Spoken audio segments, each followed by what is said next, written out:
నాల్గవ కథ. అర్ధనారీగా శివుడు ఇంకా భృగు మహర్షి. యోగా అన్నప్పుడు మనం ఒక ప్రత్యేకమైన వ్యాయామం గురించో లేదా ఓ సాంకేతికత గురించో మాట్లాడటం లేదు. మనం అసలు ఈ సృష్టి వెనకాల ఉన్న శాస్త్రం గురించి, ఇంకా ఈ సృష్టిలో ఓ ముక్క అయిన దాన్ని అనంత సంభావ్యతకు తీసుకెళ్లటం గురించి మాట్లాడుతున్నాం.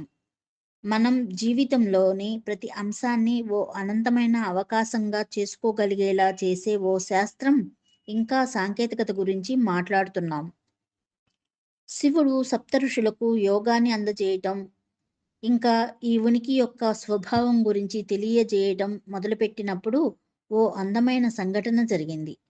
అనుగ్రహ సరస్సైన కాంతి సరోవరం తీరాన ఈ మొదటి యోగా ప్రోగ్రాం జరుగుతున్నప్పుడు అక్కడ పార్వతీదేవి కూడా ఉంది. తర్వాత భృగు మహర్షిగా పిలువబడిన సప్త ఋషులలో ఓ ఋషి శివుని గొప్ప భక్తుడు. ఎప్పటిలాగానే భృగు మహర్షి పొద్దున్నే వచ్చి శివునికి ప్రదక్షిణ చేయాలనుకుంటాడు. పార్వతీదేవి శివునికి దగ్గరగా కూర్చొని ఉంటుంది.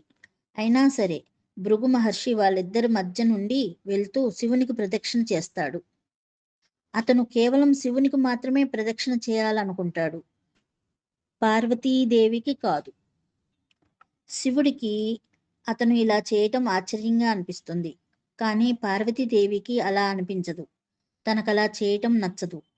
ఆమె శివుని వైపు చూసినప్పుడు శివుడు దగ్గరికి జరుగు, తను నీకు కూడా ప్రదక్షిణ చేస్తాడు అంటాడు.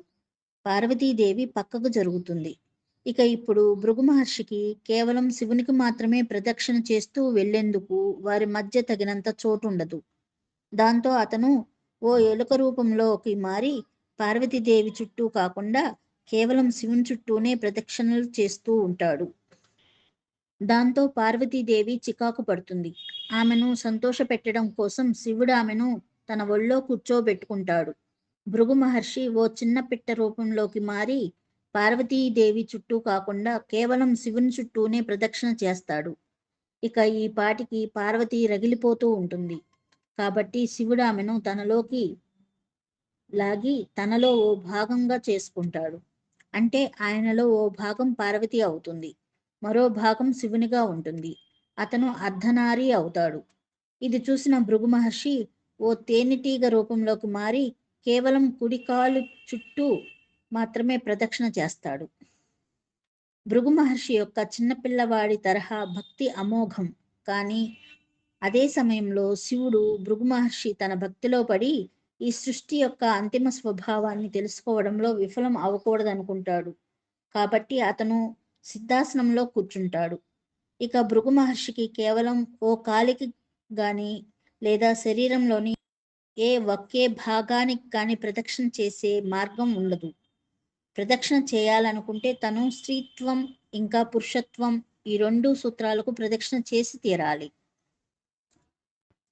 ఈ కథ ఏం చెబుతుందంటే, యోగా అన్నప్పుడు మనమన్నింటినీ కలుపుకునే ఓ పార్శవం గురించి మాట్లాడుతున్నాం. అది ఆరోగ్యాన్ని సృష్టించుకోవడం కోసం చేసే ఓ వ్యాయామమో లేదా ప్రక్రియో కాదు. ఇది మనిషి అనంతమైన శ్రేయస్సు గురించి, జీవం యొక్క ఏ అంశాన్ని కూడా మినహాయించకుండా ఉండడం గురించి, అది అన్ని పార్శవాలకు అతీతమైన పార్శవాన్ని చేరుకోవడం గురించి, అది మీ వ్యవస్థను, మీ శరీరాన్ని, మనసును, భావోద్వేగాలను, శక్తులను, దివ్యత్వాన్ని అందుకునేందుకు ఒక నిచ్చెనగా చేసుకోవడం గురించి, మీ అనంతమైన స్వభావాన్ని చేరుకునేందుకు మిమ్మల్ని మీరు ఓ మెట్టుగా మలుచుకునేందుకు ఒక విధానం.